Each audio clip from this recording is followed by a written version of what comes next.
Question number 17 में कह रहा है कि find the equation of a line. तो हमने पहले एक लाइन ड्रॉ कर लिया and is passing through the point 1 2 -4 और साथ ही ये लाइन परपेंडिकुलर है दिए हुए दो लाइन से। किसी को लगे सर अगर एक लाइन का इक्वेशन पता करना है और दो अन्य लाइन से अगर ये परपेंडिकुलर है तो दोनों आपस में क्या होना चाहिए था? पैरेलल। पेन देखें तो ऑब्वियस सी बात है कि अगर एक लाइन है और दो परपेंडिकुलर लाइन है, ये भी परपेंडिकुलर 90 डिग्री बना रहा है, ये भी 90 डिग्री अगर बनाएगा तो दोनों को पैरेलल होना चाहिए था। कब? जब 2D में डील कर रहे हैं तब। और 3D ज्योमेट्री में इस लाइन से परपेंडिकुलर ये भी है, ये भी है, ये भी है, ये भी है, सारे पॉसिबिलिटीज हैं।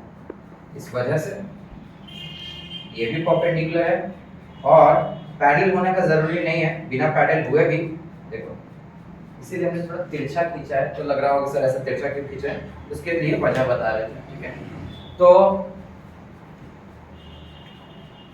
वर्कआउट कैसे करेंगे उस पे आते हैं। तो सवाल में कॉन्सेप्ट्स तो वही पुराने लगेंगे, स्ट्रैटेजी मैटर करता है। What is the strategy?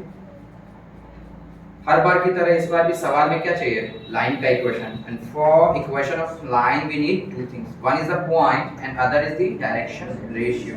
तो पॉइंट इज गिवन, मुझे क्या चाहिए? केवल डायरेक्शन रेशियो।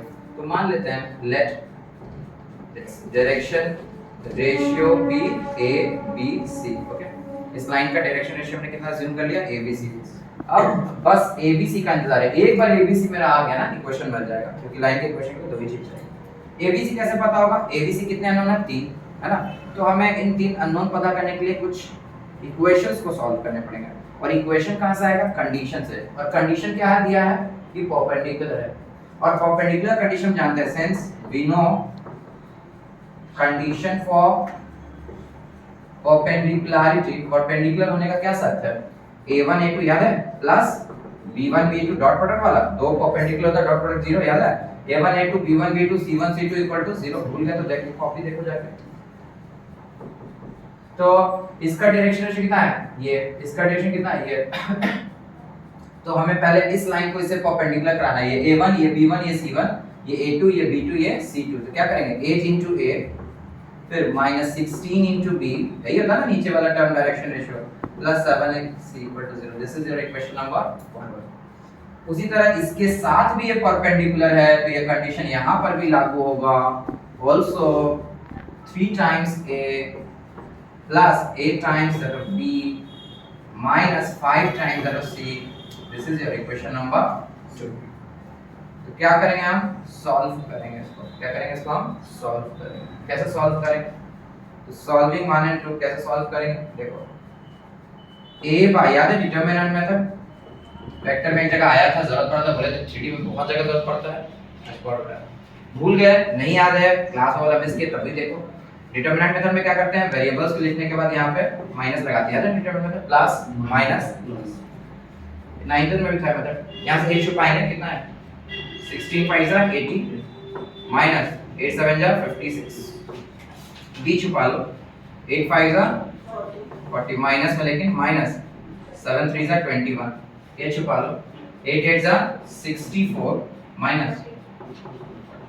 ठीक है, क्रॉस मल्टीप्लाई कर दिया था ना, c छुपा है तो इसको इससे गुना, माइनस इसको इससे गुना। प्रैक्टिस खूब करो इसको। a बाय कितना आया? 80 माइनस 56 कितना? 24 कितना है ये? एक्सेप्ट। Yes sir. माइनस में प्लस हो गया c, ये कितना है? 100। ठीक है, let it be k, let it be k। यहां से a का वैल्यू क्या आ जाता है? 24 टाइम्स k। b का वैल्यू कितना आता है? 61 k। And what about c? It is 112 k. Therefore require equation of line। बस इसी तलाश में तो a b c आ जाए, मेरा काम बन जाए। a b c आ गया, मेरा काम बन गया। तो अगर a b c आ गया, मेरा काम बन गया है, तो रखेंगे क्या होता है? x - x1 by a, याद है? y - y1 z - z1 by a b c।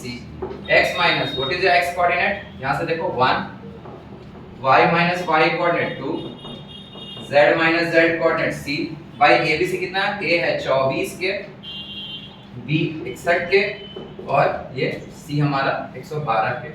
K will be cancelled out और ऐसे में हमारा आंसर आ गया y minus 2 by 61 and this is z plus 4 by 112 and this is the answer. Okay, correct.